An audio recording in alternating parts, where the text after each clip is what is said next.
Welcome back to another week of Kernel at the Buzzer. Before this podcast starts, we want to remind you that everyone on today's podcast has their own opinions and they do not reflect the Kernel in entirety.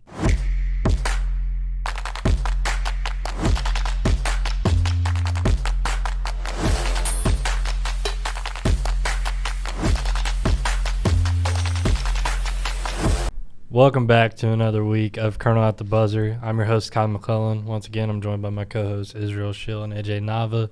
Today, we got to talk about the awards, boys. I mean, we have the SEC tournament going on actively right now.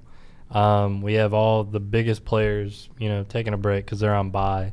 And, most notably Cooper Flagg. We were looking at it before, Izzy, and, Cooper Flagg's up for, obviously, National Player of the Year and Freshman of the Year, but now he's even up for Defensive Player of the Year. And, it's a testament to how, crazy this guy is and, just how rare he is. You don't see a guy like that too often. He's a dog. Yeah, Cooper Flagg is definitely something that out of this world compared to a lot of the other players in men's college basketball this year. There are obviously people that are reaching that point that are like, wow, they're really good at this whole basketball thing. And even a 20, how old is he? 22, Janai Broom? 23, 22. And even he is barely able to keep up with what this 18-year-old Cooper Flagg is doing. And it's really ridiculous. And just front basis, if you want to put it out there with not even indicating that he's a freshman or that he's 18 years old, he's leading the now number one team in the country in every statistical category possible, and points, rebounds, assists, steals, blocks, field goal percentage. 19, 7, and 4. It's actually crazy. So shout out to Cooper Flagg. I think we can go ahead and hand him the Julius Erving Award, National Player. Yep. Our boy J-Rob, from Kentucky is up for Julius Erving, but him being injured and not playing anymore. I think regardless if he wasn't injured, I think it's still going to go to Flagg. Yeah, it's a good thought. He'd have to have 240 bombs in a row to even be considered part of the combo. Yeah, J-Rob's a dog. It's possible. Obviously not anymore, but it would have been. Would have been, but we hate to talk about those coulda, woulda, shouldas. Yeah. When Cooper Flagg already has ACC Player of the Year in the bag. Yeah. The one thing I'm going to do is just put it out there, but it's it's almost, not the word frustrating, but it's almost dang, Cooper Flagg, why? Because there's so much talent. When you go down the list, you can even look at top freshmen, right? You got Trey Johnson. Who's someone else you can think of, freshman-wise? Trey Johnson. Yeah. Trey Johnson, Edgecombe, Dylan Harper, Ace Bailey. There's so many good freshmen out in the country right now. Cooper Flagg is better than all of them. And And they're insane when Giannis is asking to work out with them. And it's especially when Cooper Flagg was doing Team USA runs with all of the best players in the league, and he was showing out. Yeah, and they were like, "Wow, this kid's gonna be something." Yeah. See, I didn't believe the hype yet because I remember watching that and I'm like, "Okay, that's cool, but that's practice. Are they really trying?" And then I remember. But he was practicing against Team USA. I know. He was yamming on AD. He was hitting those corner shots against Braun. How could that's when I joined the train. That's kind of when I joined. Well, I joined it a little earlier from New Hampshire than you always have to connection. You always have to bring it back to UNC. You always have to bring it back to New Hampshire. Being a UNC fan, I was biased. I was like, all right, is he really that good? Yeah, he's really that good. He's really that good. And I've watched him single-handedly dismantle my Tar Heels over and over. He's probably going to do it again in the ACC tournament. It's crazy how good he is. Reading off the finalists for the Julius Erving Award, you have Chad Baker-Mazara, who's been, besides Janai Broom, has been the best player on Auburn, hands down every night. And then you have, obviously, Jackson Robinson. We already mentioned him. Ace Bailey, even though he's on a bad Rutgers team, he's been leading the way as a freshman. He's still on that projected list. Top pick in the draft. If he went, well-deserved too. Yeah, well-deserved. If he likely won and dones and goes right now, he's probably easily lottery, probably top 10 pick. And then you have, RJ too from St. John's. He's having an amazing year, and it's really frustrating for him, I'm sure, because this is the first year. St. John's was good last season, but this is the season where, like, St. John's is, like, the big dogs, like, top 10 for a good while, probably a deep tournament team. And he's not going to get any recognition from it just because Cooper Flagg's right there. But we'll move on from Cooper. Yeah. This isn't the Cooper Flag podcast, but no, it's not. We have to notice greatness, and he's greatness right now. He's greatness. Talking about greatness as well, Janai Broom, who's really the only competitor for National Player of the Year, and again, going back to what we said earlier, it's kind of like it's not becoming close. Like, it's starting to be a runaway for Cooper. But Janai had a big game against Alabama right after, that testament was starting to be built. He had 34 points with 5 blocks. Even though they lost in overtime, I mean, that's an amazing game. I mean, yeah, 34 and 5 in the NBA is a great game, especially, for a guy of that caliber. And then you think about it in college basketball is even more ridiculous because they're not playing the same type as ball. You just don't see it like that as often. And for a guy that's putting up, all rounded up to 19 and 11, double-double on the season, it's like crazy to overlook that and think that Cooper Flag, what he's doing, is just that much better because it is. But you can't undermine what Janai Broom has been doing this season for Auburn, just carrying them to that top seed, walloping teams, just absolutely walloping teams week in, week out. Same thing what Cooper Flag is doing with Duke. I know, like, before, I believe this was like a week ago, right after that Illinois game, that Duke's, like, margin of victory over the last, like, 5 opponents was 34.1. And it's like, how do you even, like, do that? Like, especially a team that, like, obviously they're ranked high, but it's like those rankings always get messed up. Look at Baylor. Look at, UNC the past 2 seasons. I mean, like, these rankings are not guaranteed. Kansas now out of the top 25 even, and they were ranked. I mean, were they 1 to begin the season? I'm pretty sure. I don't know if they were, because they had all the transfers coming. They were definitely like 1 or 2. They were top. They were up there. Yeah, I think they might have been 1. But we all know rankings don't tell the whole story. Yeah, they rarely ever, hit the money on that. But they hit the money with Duke. Like, they did. And even Cooper Flag being on, like, the he was on the National Player of the Year, like, watch list, like, to begin the season. Yeah. And I remember being so ticked off about it because you had, like, R.J. Davis, Hunter Dickinson, like, seasoned guys and very seasoned, being their 5th years in college. And a freshman Cooper Flag was on there. And I'm like, man, like, I don't even think Zion did that. Like, and I think Zion was more hyped up than Cooper. So, like, why are we, like, why are we throwing him on the list if Zion wasn't and all these guys? He proved everyone wrong. I mean, he just day in, day out keeps doing it. Does it boil your blood that he proved everyone wrong? It's almost like it's so respectable because it's like it's almost like he's so good where he doesn't have a moment unless I've seen 2 times where he struggled against Kentucky late, and then I forget the other game he did, but I know he turned the ball over against one of the, like, more prominent opponents. I will give it to him, though, against Kentucky. That was very early on in his college career. Yeah. And then that was, what, game 3? Yeah. Just about? For them. It may have been the opener, honestly. It was really early on in the season. Yep. But regardless, like, he messed up there. He messed up on the road at Clemson. Besides that, he's been a clean-cut guy. Duke's been blowing people out. He's leading them in every category.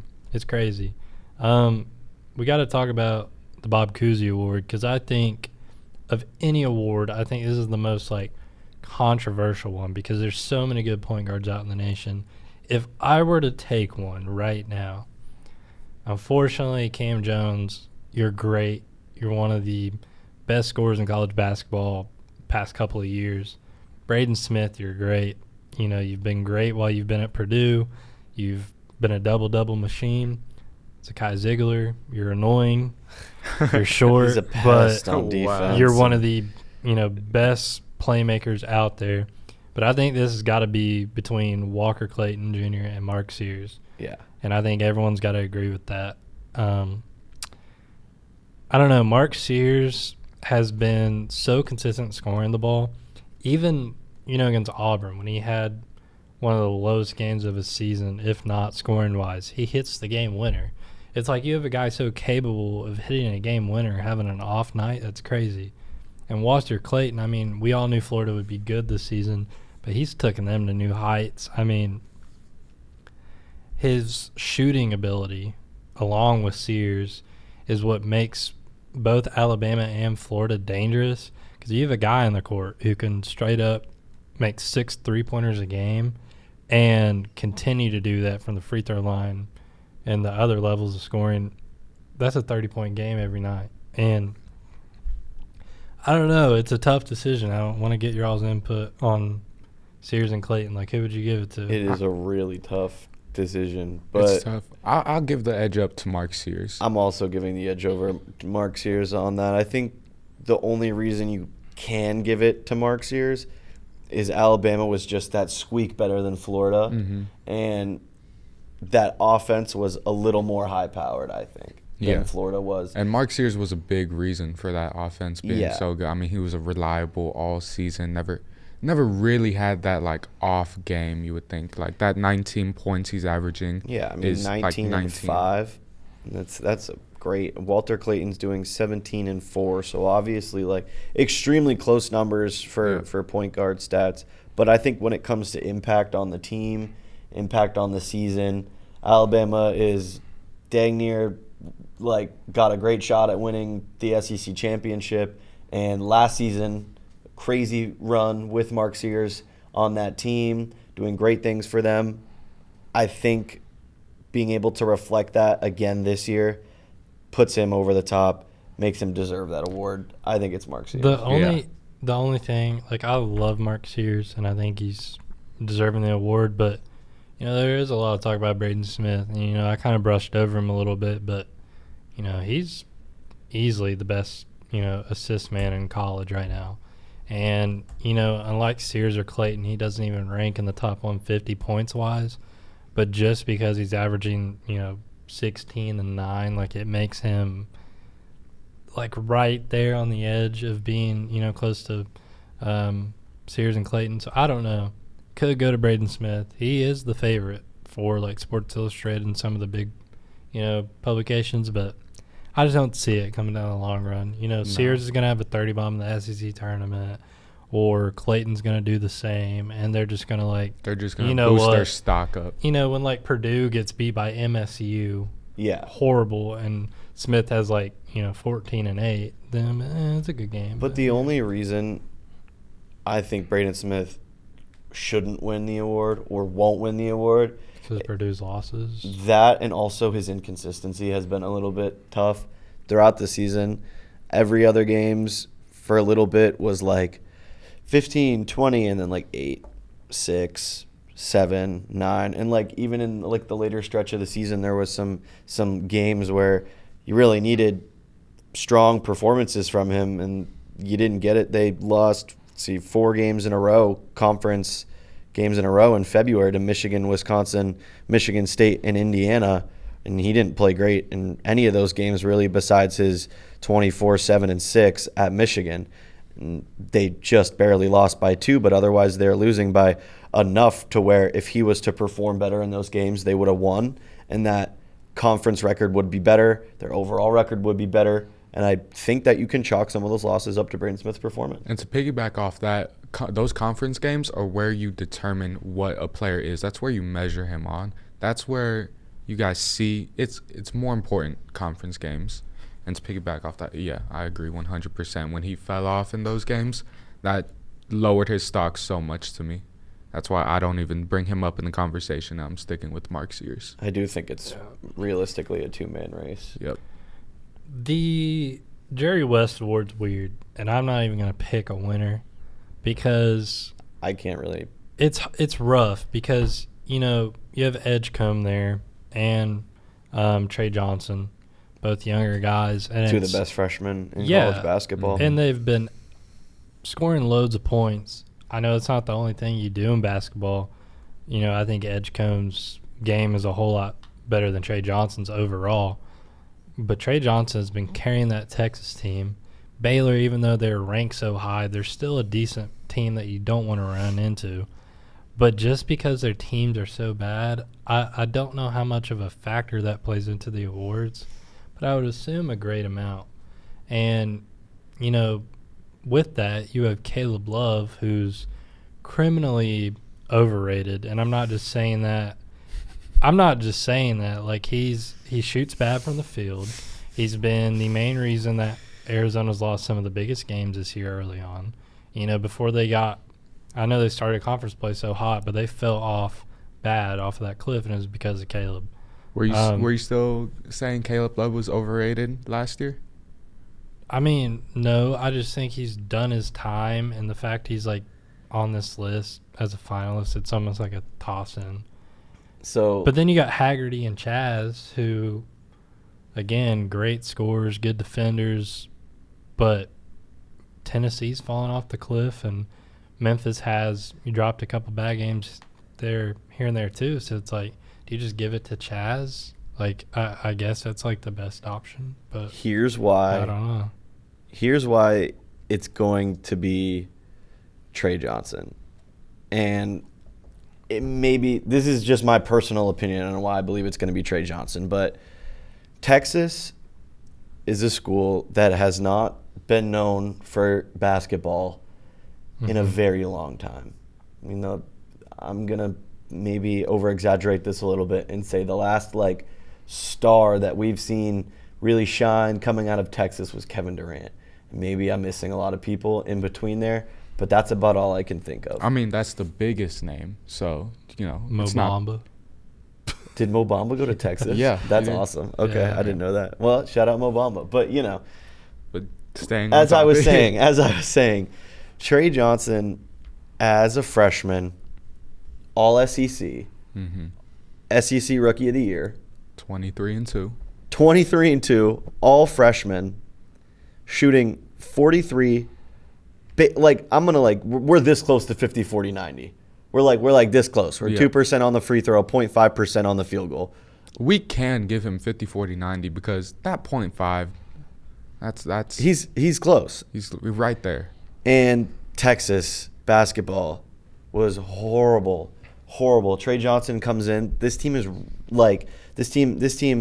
bottom of the SEC still, would not have a winning record if it wasn't for Trey Johnson and his 20 points per game. Yeah. And I think it's that simple. I don't know if the voters are gonna go more in a way where they're looking for wins. So they'll look at maybe VJ Edgecombe more, or, you know, Chaz Lanier because they're on better squads, or if they're gonna go off of straight impact on the season and impact on the team as a point guard, or, you know, as a player. Trey Johnson, I think, is the guy. Well, hopefully the voters, they, you know, do a little bit of here, a little bit of there, pick what from every little thing that you just said. But I think one of the biggest, most important things you got to look at when voting is, if you take this guy off the team, how good is that team going to be? And Texas would be nothing. Yeah. Yeah. That's fair. And that gives Trey a huge boost, in my opinion. You know, we'll touch on the Karl Malone Award real quick. Obviously, Janai is going to win it, but JT Toppin, again, one of the best players in the nation, and just because Janai and Cooper, you know, are so good and levels above everybody, that he's only going to get recognized for his conference winning player of the year for his conference. But he's getting snubbed bad, and honestly, so is Eric Dixon. Because we talk about, you know, what would Texas be without Trey Johnson? What would Villanova be without the leading scorer in the nation? Like, Eric Dixon is a bucket night in and night out, you know, averaging 25 a night. It's crazy. But again, they'll just get snubbed for Janai. I think Danny Wolf is also. Yeah, he's the reason. If Janai Broom wasn't, and obviously you could say this about many scenarios and a lot of teams, a lot of players, but if Janai Broom wasn't in the league, like, Danny Wolf is winning this, I think, by a landslide. I think JT would take it over. JT would definitely win. I don't think so. It's closer than you think. Yeah, maybe it's closer than I think, but I still think Danny Wolf, like, I don't know why I feel so strongly about it, but I feel like for what Michigan had this year, Danny Wolf making the most out of the situation really did a crazy job. Like 12.9 and 9.7 points and rebounds. We'll call that a double-double. We're calling that double-double. Yeah. Shooting 50%. Obviously, a center is going to have a higher shooting percentage. I think the only reason they're not going to give it, or they wouldn't give it to him if Janai, wasn't in the conversation, is just because he's not even the best player on his team. And Vladislav Golden, unreal center. I don't know if he's going to win Kareem. I don't, because it's just like the shooting guards. It's a crazy conversation. You have Stanford center up. I'm not a big ball knower on him. When I saw Maxime? him, yeah, I didn't really. He's solid. He's great. 20-10 guy. And I know about Nate. I like his game. I know about Nate Biddle, Derek Queen, and Kalkbrenner. But all these teams, I think you just got to give it to Vladislav just because of how good Michigan is this season. Him and Derek Queen seem like the two that are going to be up for that award. Just not even looking at what people have favored or anything like that. Kalkbrenner, I know he's killing it early on, but Creighton got upset after upset after upset. They lost 4 in a row at one point, and you can't award somebody, the Kareem Award after your team just flatlines all season.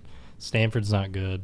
Oregon's just like a feeder team that you don't want to see in a tournament, but they're not going to shock anybody. So Derek Queen, Golden, who would y'all give the bid to there?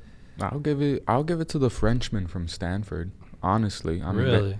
What's he averaging? I need to know. 20-10 on 47% shooting. Okay. And he does have a fairly good 3-point game for a 7-1 guy. Okay.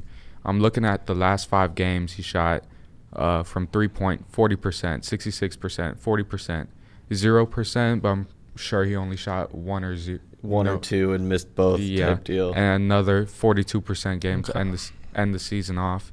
20 points, 23 points, 26 points, 20. He's a fairly reliable guy.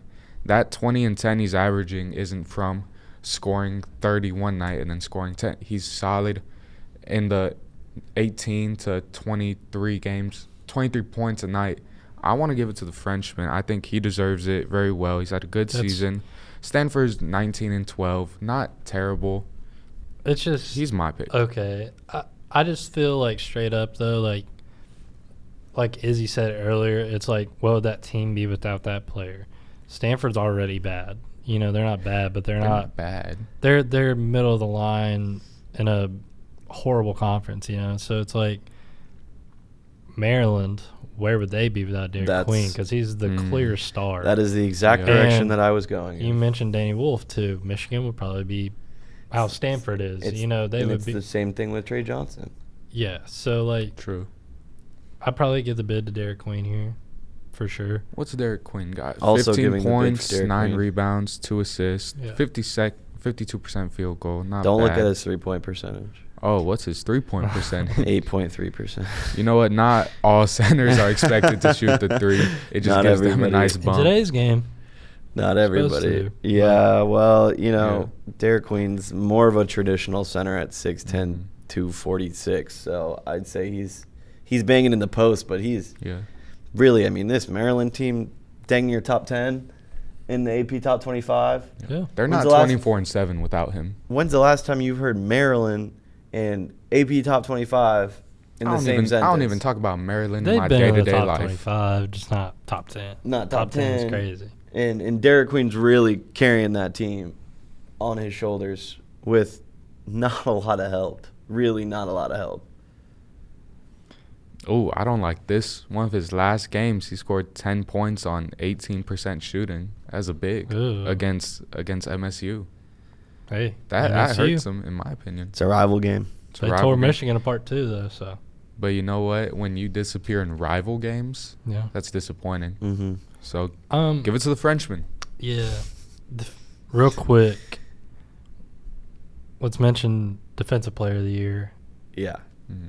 I almost want to just throw it to Cooper because he's his numbers are unreal, and the fact he's averaging over a block and a half and still half a game, is just. We were talking about Marcus Smart earlier when he won it in the NBA. Yeah, and that's what we were as a talking guard about averaging all those steals, he still averaged a block a game, and it mattered coming to the voting. So I have Tennessee pulled up because I know that Zakai's been mentioned a lot and Mashik's been mentioned a lot just because of their steal ability. Zakai's almost averaging 2 steals a game. I feel like every time I'm watching Tennessee on a game cast and it'll say Zakai Ziegler still. He's in there a lot. And, you know, I wouldn't be mad if he was credited for it. Neither that, but this being a Kentucky-focused podcast, I'm not going to sit here and tell you that a Tennessee player is going to win an award. So I'm going to move off of that. And I'm just going to say, let's give it to Cooper Flagg. I don't know if y'all have any. I'll tell you why it's going to Cooper Flagg. Okay. Analysis. Go ahead. Analyze. He is leading Duke. Okay, well, first of all, we'll start with the fact that he's first in defensive win shares in, like, the country. And that on top of his, let's see, what is he averaging on steals and blocks? Let's see. I believe it's somewhere. It's somewhere around 2 each. Sorry, I'm having a hard time finding it here. Here we go. 2 steals, 1.6 blocks a game. Yeah. Crazy. 8 defensive rebounds a game. Also crazy. He is not only shutting teams out on the offensive end, but then coming right down on the other side of the court, grabbing a steal, and then punching it in coast to coast, and then doing it again, or locking down your favorite small forward, or locking down the other team's best scorer. Like, a lot of the time, Cooper Flagg is responsible for not only the scoreability of that Duke team, but also the defense's ability to lock down the perimeter and the paint. Like, he's extremely versatile. Yeah, I think it's balance because Kalkbrenner obviously is almost averaging 3 blocks a game. Like, that's probably the biggest threat to Cooper in the award. But, and, you know, with Sakai Mashik too, like, averaging all those steals, Cooper's doing both of that. It's not 3 a game or 2 a game, but it's variables to that. And, you know, getting those win shares, having the top in the country, Duke being number 1 in the country. And everything just meshes into one, and you're like, let's go all in on Cooper because, you know, he's doing everything on both sides of the ball, and he's clear-cut the best on the court no matter who the opponent is or who the other player is. Yeah, his defensive box plus minus is also first. So really just him being on the floor is immediately turning up the intensity level of the Duke defense and immediately striking fear into the eyes of the opponents on both sides of the floor. Since we got no guests this week, I'm going to challenge the guys to something a little more difficult. We're going to play Who Is That Wildcat? So what we got today is a little different, but more of the same, per usual. Guess that Wildcat. No, it's Who's That Wildcat? Bro, it's literally right there. I got us. Ladies and gentlemen, today we have Who's That Wildcat? Beautiful. That's easy. Okay, so basically Easy. 5 players, active NBA players, played at Kentucky. Don't throw an OKC logo on and let me be like, Shay. There's no logo. You are going to get 3 statements about this person. Okay. And that's basically how you. And they're all NBA players. They're all NBA players who went to UK. Okay. Current, active, current NBA players. Okay. Got it. You guys got this, okay? Okay. Player number 1. I played 1 season at Kentucky and was known more for my efficiency than my scoring volume. Okay. In the NBA, I've developed into a clutch performer, one of the best guards in my conference, Eastern Conference. And I wear a jersey number in the single digits and have played a big role in my team's playoffs. Malik Monk? No. He's in the West. He's in the West. Oh, yeah. Ball knowledge. Gosh, see, now you got to go through all the teams, man. So you can, now it's a single digit guy. Played at UK.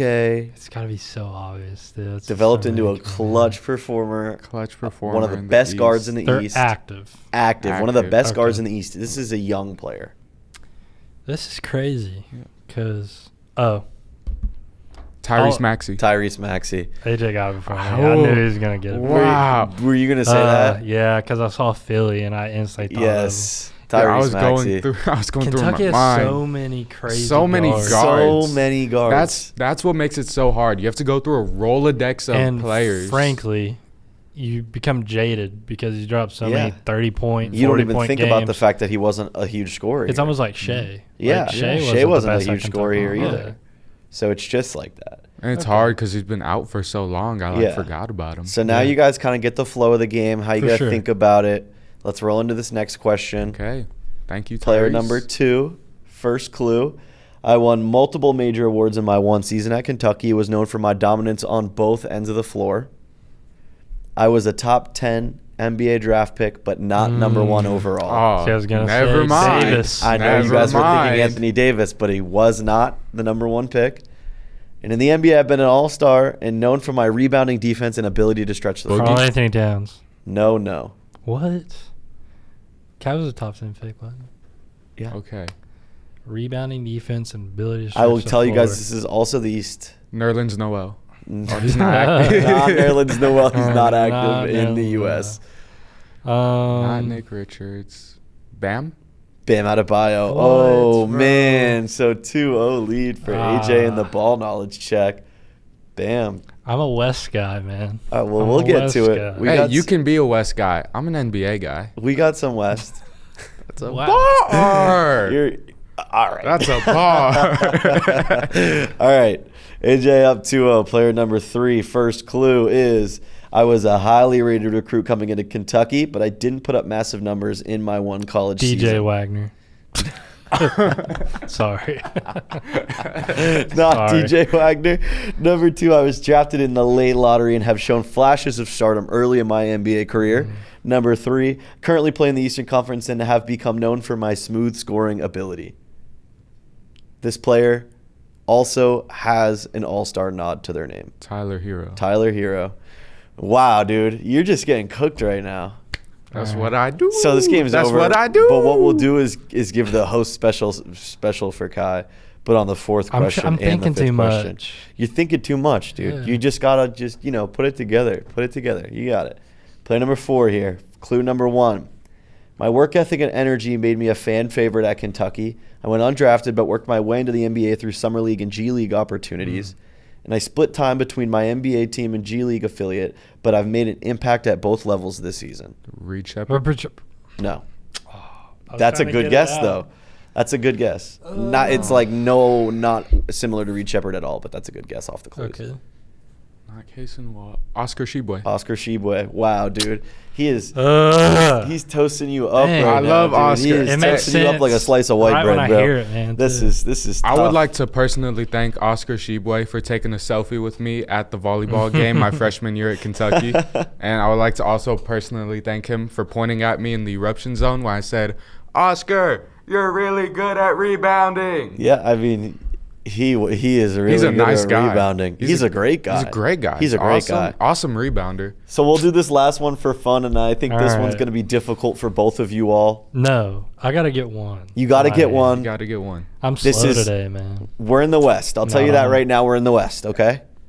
We're in the West. Think, Easy. put that hat on. Yeah.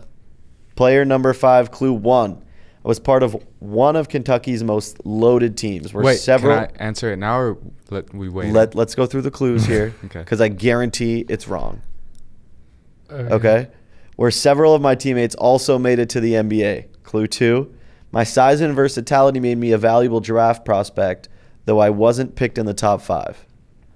I've played for multiple NBA teams and am known for my ability to defend multiple positions. Man. Western Conference guy. So not in your head as a Kentucky basketball player, but he was. And he's active He is active Okay. on one of the best teams in the West currently. on one of the One of the best, best teams in the West. Okay. Like a Now we gotta great. I'll give you. He's like a great 3-and-D role on one of the best teams in the West, but like more than a 3-and-D role now, building up into more of a play. Who's on Memphis? Who's on I Denver? know, Who's that's on the what I'm Lakers? Denver doesn't have nobody. I think that you They- guys might Denver not even only know has- that this guy played for Kentucky. Because Peyton Watson's like their 6th guy, and so is Christian Brown and like all those guys. And So not, it can't it's be not Jamal Denver. Murray because he's No, only no, played for them. Yeah. And then the Lakers just have so many random guys. That's not. It's definitely someone on the Lakers. I'm trying to think. It of is like, somebody on the Lakers. I'm trying to think Someone of on the it. Lake. I will give you Vando. that. Right. Yeah, It is I was about to Jared say it's J. Vando. Bro. Man, guys. Wow. You forget he went to Kentucky. That's what I was saying. You forget he went to UK, Yep. but he has really blossomed into like one of the best like 3-and-D guys Yep. to Yeah. have on You know your why? squad right He now. has not played in like 3 years because of injury. That is not true. That No, picture was just taken. this season. That, No, that I know. picture was Just taken this but season. before this season, he was just out. Yeah, he The is injured. Only Bro. difference he made was like his hair. He got braids. It's the only difference on the court. Listen, Vando is doing good things right now for the Lakers. Hey, he's doing great things. He's a great guy. Yeah. He turns them into like a real playoff threat. Yeah, his 3 And and D also ability adding is Luka, amazing. if he's healthy with all their guys, and they get everyone back with LeBron. That's why he's not They're always a dangerous. starter, but he usually is. Can you say Well- it? Can you say it now? Now with AD gone. Oh, okay. Hold on. Sorry, but No, with it's AD okay. gone, he's like got to be. The I need guy. to do something real quick. And the winner of this week's mini game, who's that He Wildcat? sweat me, bro. He AJ sweat me. Nava, fortunately, finally won. Let's go. I mean, I guess we'll just. I'm like a 3-time Finally. winner now. About time he wins. I guess you are a 3-time winner. You might honestly have more than Kai Let's go. at Let's this go. point, but that's okay. Hey, That's okay. underappreciated don't matter. I went 5 for 5 today. I want to Good thank. job, AJ. wanna You thank did my go ball 5 for 5. knowledge. That's impressive. Yep, 5 for He 5. beat, Five for okay, five. he beat me speaking on 2, so it's basically 3-2. But Whatever, dude. If you just spoke. do you when have one knew more, please? it. Do I- Thank you for watching and listening to another week of Kernel at the Buzzer.